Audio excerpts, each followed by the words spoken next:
Hey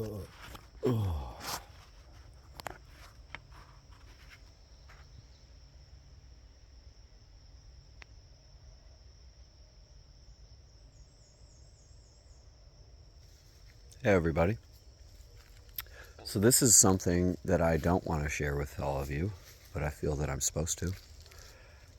I just wanted to document a little bit of my relationship with the cedar forest. And so when I come into harvest like this, it's not something I can really do while I'm trying to film and not be present, but I would take a moment, like maybe just with this guy right here.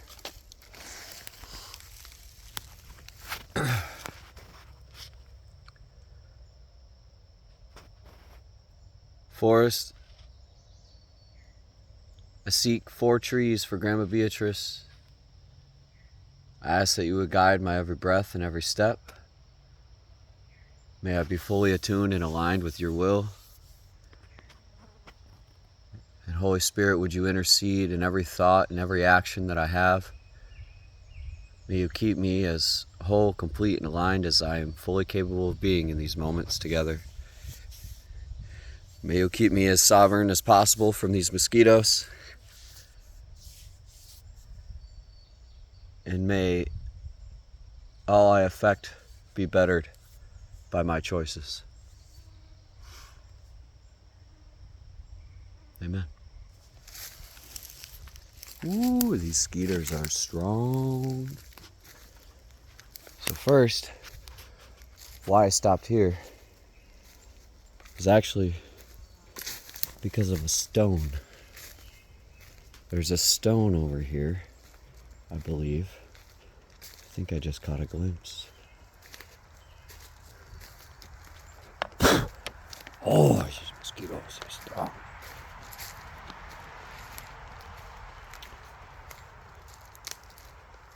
This stone I saw, I don't know, looked like the size of a house.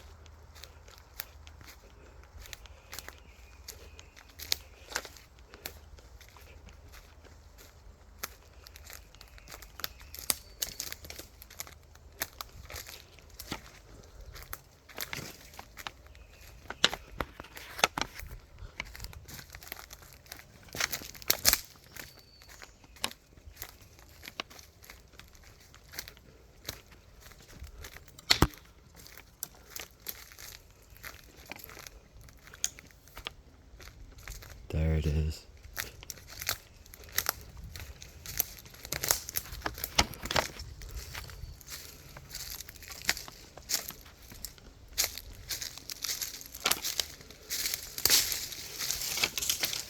Wow.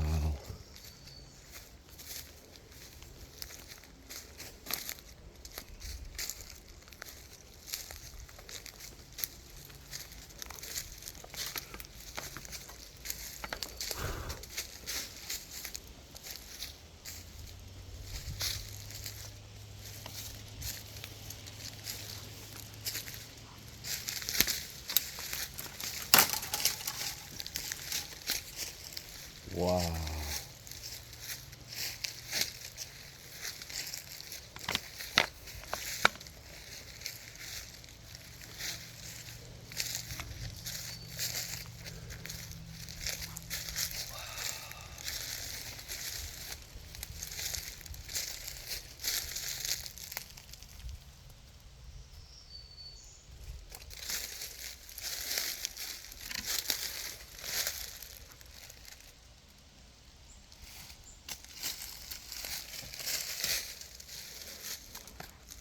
All these stones are just filled with crystal.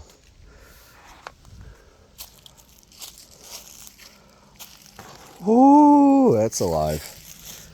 It is a living being, my friends. Does that sound silly to hear? I say this rock is alive.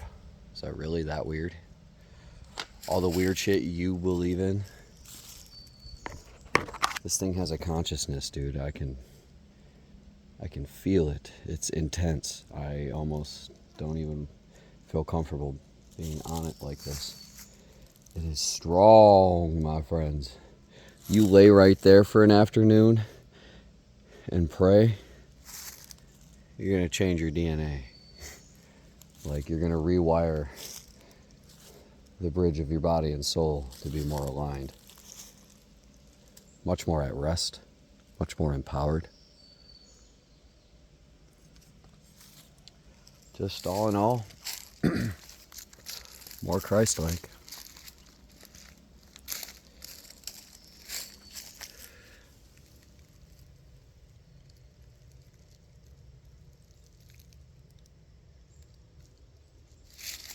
I gotta keep moving, guys. These mosquitoes are rough. Wow. Thank you, stone. What a special stone. So yeah, that's why I pulled off, because I saw that. I saw it from the side of the road, and I was like, that's a lot of energy. That's a special thing right there. And yeah, it definitely is. So now, back to harvesting cedars. We're still here, 6.5 minutes. So, what I also look for is before I even stop or park, I'm reading the tree line. I'm looking way up in the sky and I'm reading the tree line. Not here while I'm in the forest, but when I'm on the road or on a path or a trail, or even on a map. And what I'm looking for is thicker parts of cedar. Like you can see from here to the road, there's this whole strip of cedar. So I recognize that there's a larger network of them in the ground. So there's greater chances that there are dead standing cedars that got snuffed out just over the years as they grew and competed, harmonized of course, but competed for resources. At some point, they make choices to reseed nutrients to certain stalks and send them to others, like this, for instance, right here. Look at this. This little tree may have actually started growing at the exact same time as this one. But when they got to about where this one was in height, that's about 20 feet, this guy, this one just may have been receiving way better sunlight access. So it maximized its opportunity and completely stopped sending nutrients to this one. So what you have here, right here, what I'm holding, is a perfectly cured piece of timber. There's no splits in this grain. It's basically never seen moisture. No moisture has touched the inside of this grain ever. It is cured naturally without going through the trauma and shock of clear cutting, or making a severance between its life force. It naturally, on its own accord, withdrew its life force into that one. So now when we take this, what negative effect is being done to the forest? Well, when this falls and rots and provides the mineral content it gives to the soil, that's all you're taking from it. Truly. I mean, check me on this, guys. I want to have this conversation. I feel that it's a sustainable way to harvest, is to take these dead standings, hand harvesting, not clear cutting. And, aside from that mineral loss, everything benefits, literally everything. It actually even benefits its own ecosystem. It's opening up sunlight for new growth. And I got to get some peppermint oil on me. Wow, these mosquitoes are strong. Anyway, so,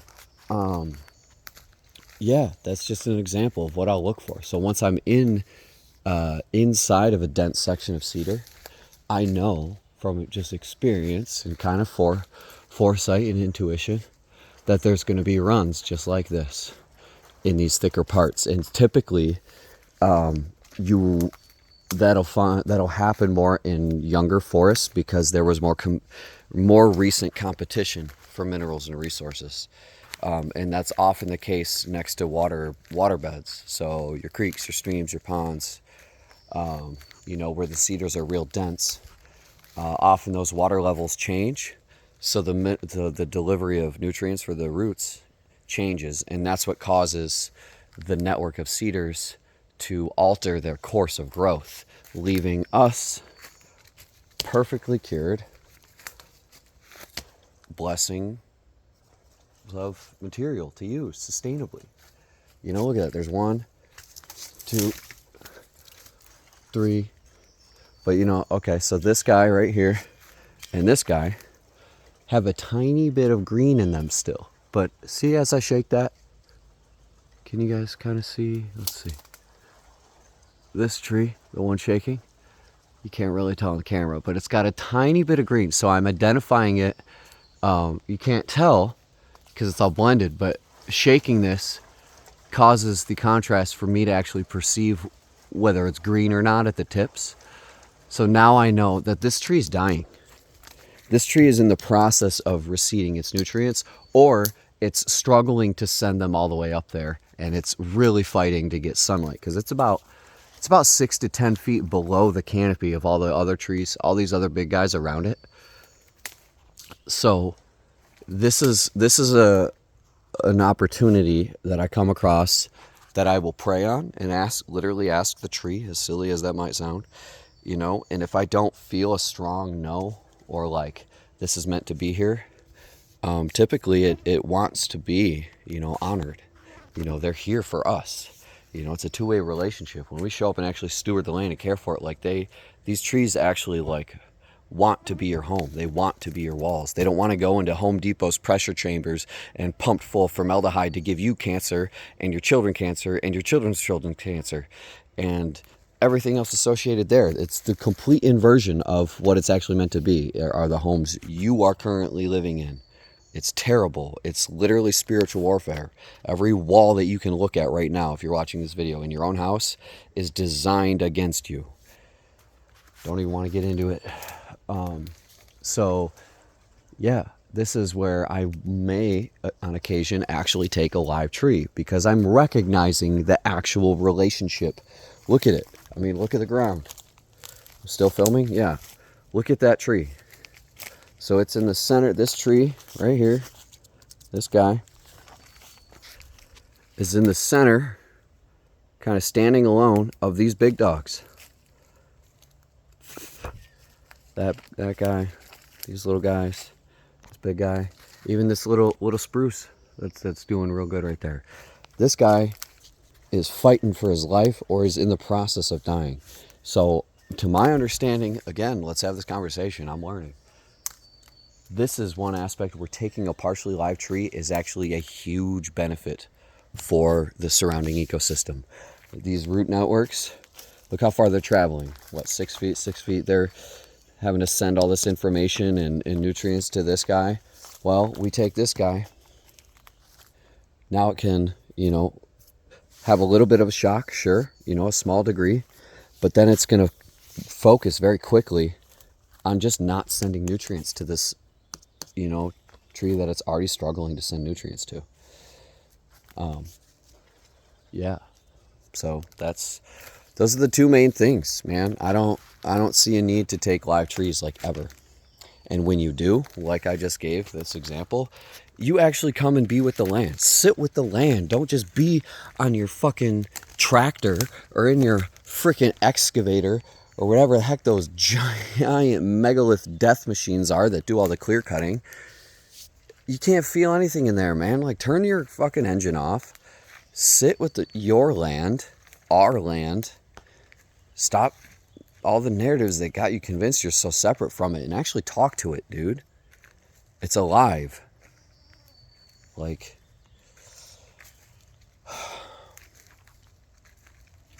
so anyway, just pardon my emotion. I'm very exhausted, very tired. I'm pretty run down. And, you know, I am a little emotional right now. I'm sick of going into so many people's homes that are depressed, stressed, have all kinds of physical health issues, are spiritually suppressed, and are unwilling to look at the issue of their housing and their food. Like, what are you living in? The energy of it. What is it made from? What is it really doing to your lungs, your brain? Like, you breathe in that air the majority of your day, every day.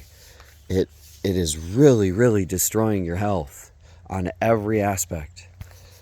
And, you know, you got to get out of these homes. We got to just literally find one place on earth to take all the cities, all the buildings, all the molding, rotting fucking shit, put it in one pit, bury it, and then no human goes in that area for like the next few hundred years ever. And then we just start actually building real homes and real communities, and we outlaw, you know, like federal corporate level fucking monopolizing of everything, but especially building of needs. You should not be able to monopolize needs. Nestle, Coca-Cola, all you umbrellas under the, all your shit. For those of you that know. And I'm really only mopey right now because of all the ones who don't, you know. It hurts me. It's hard to have these conversations, to be offered so many gifts, to want to be cared for by a host, and I gotta be like, no, I'm sorry, actually everything you just offered me was made by Lucifer and is designed to destroy me and separate my soul from my connection to God.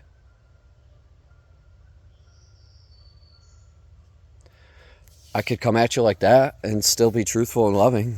It's like there's so many ways I could say this. There's so many ways, but I don't even want to. I'm sick of being in this position. I'm really sick of it. You know, I just want to build actual communities and actual homes with actual humans, with the true spirit of the forest. So that's why I'm here. And that's why I'm sharing this silly video and this silly me and all these silly things. But I'll close with, really, what are you doing? What are you doing? How hard are you really working to build the future you want to have, that you know is right? Seriously, where are you putting your allegiance with your actions? We all know we could do better. So if you know better, why aren't we doing better? You know? I'm not anything. I'm no different than you. Other than maybe, perhaps I'm a little slightly more willing to let go of shit that I know is designed against us. You know? I'll put myself out here. I'll put myself in the cold. I'll be hungry. I'll do things, and I'm comfortable with being uncomfortable if I know I'm not trading the true allegiance of my soul. And you might not look at it that way, but every time you go into that gas station, you buy a pack of cigarettes, whether it's American Spirits or not, it's you know, every time you contribute to these products, to the housing, to the food, to things that are under the umbrella of control and separation and everything that we're seeing in our society, that you're actually aligning with that you are spiritually saying, I agree to this. This is what I want. This is the future I want to build right now. Or like, I know it's not actually the future I want to build, but like, I just really want to be right now. Or like, I know it's bad, but like, it's just what's available to me. No, it's not. Expand yourself. Stop limiting yourself. You have so many other options. There are people around the corner that have struggled in the exact same way for generations that have found solutions. There are. I'm going to get out of these mosquitoes now. So just know that. And please stop buying into the crap. Please stop buying crap. We need to invest in our land and to get reconnected to it, and to start actually utilizing the blessing of what it offers without us having to taint it and take it all. And, ooh, let's exploit our fellow man because we can get more things if we have this or that. Or no, that's not normal. It's not natural to think like that. Capitalism is satanic. Capitalism is satanic. Here's the thesis of every major headline you're going to see. Fear your fellow man. Trust your government.